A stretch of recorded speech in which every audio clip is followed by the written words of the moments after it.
That Noragami chapter utterly destroyed me. My heart was just being ripped from all different angles. Honestly, oh man, my face was starting to get a little red, my eyes were starting to water. Like, I didn't cry, but they were starting to water and everything. Just that moment when Daikoku volunteers, I was done. I was, oh my gosh, I can't even just, this was such a feels heavy chapter, and of course I expected it to end on a cliffhanger. Now we're split, we don't know who's going to win, heaven or the people. We do not know. Just, oh man. I'm sorry, I jumped ahead there. Let me go from the beginning. So, God ends up talking to Hiyori. Like, Hiyori was about to do one of her sumo wrestling moves on the God, but the God, he remembers Hiyori, and he's just like, oh hey, remember you guys over at the God party, you guys were hilarious.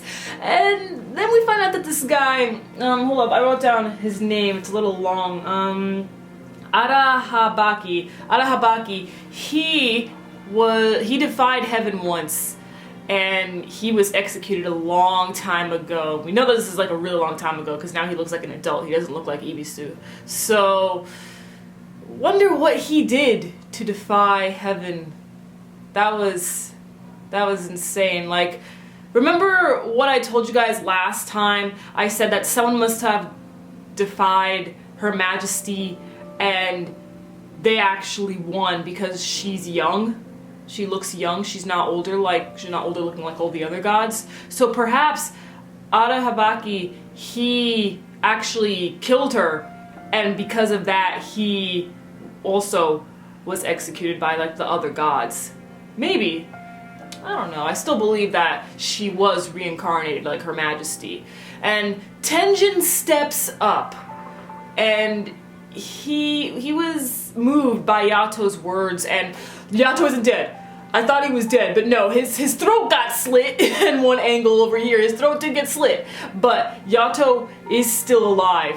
And Tenjin, he requests a covenant, and the covenant is when the laws of heaven are brought forth, and it's a wager. It's sick. It really is how the covenant works, is that each side bets their shinki. That's fucked up.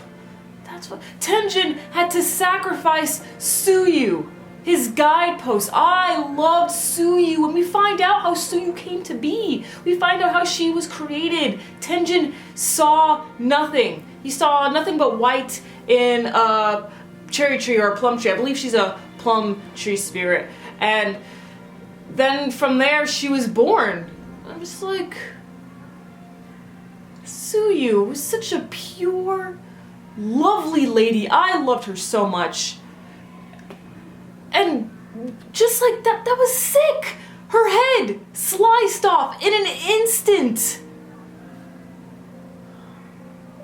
Oh man, that tore me apart. And then Ibisu, he decides to wager, what's his name, Kuni? I think it was Kuni or something like that. He decides to wager his shinki, and luckily he lived. I was really nervous with that, but he lived. So now it's split. Who is in the right and who is in the wrong? Is it going to be heaven or is it going to be the people? We don't know. Right now they are tied, and then Daikoku steps up and decides to sacrifice himself, and I was like Kofuku. I was like, don't do it, Daikoku. No.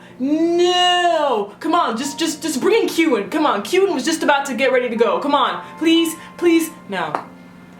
Daikoku steps up, and he feels the need to do this because of Yukine. He cares for Yukine so much. He cannot stand the thought of Yukine being trapped in that box forever. Daikoku, you're such a good man. I don't know what I'm gonna do if he dies. I have no idea. He can't die, please. No, I can't stand the thought of it is just, no, I don't want to think about that. I really don't. So Yato ends up calling out to his father, and father responds saying, "Hey, I told you, heaven is our enemy. But you know what you can do to stop all this? Her Majesty is just inches away from you. I have no doubt that you could slit her throat right then and there."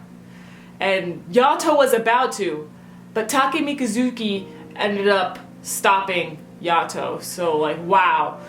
Whew, that could have gotten ugly. Thank you, Take, thank you. And it's a good thing that they stopped Yato, because Tsuyu's sacrifice would have been for nothing. And what Daikoku's about to do and stuff, that would have all been for nothing. And Take Mikazuki, mispronounce the name. Take, he slapped some sense into Yato, and I'm really glad that he did that. And it leaves off on a cliffhanger, wondering if Daikoku's gonna die, or if Her Majesty's Shinki is going to die. You're gonna leave me on that cliffhanger for the next month. Oh my gosh, just please. Please don't kill off Daikoku. I can't move on. I cannot move on if that happens. That'll be too much. Well, till 2017, I guess. Let me know your thoughts on this chapter. Do you think Daikoku's gonna live? Do you think he's gonna die? I'm your female otaku. Sayonara.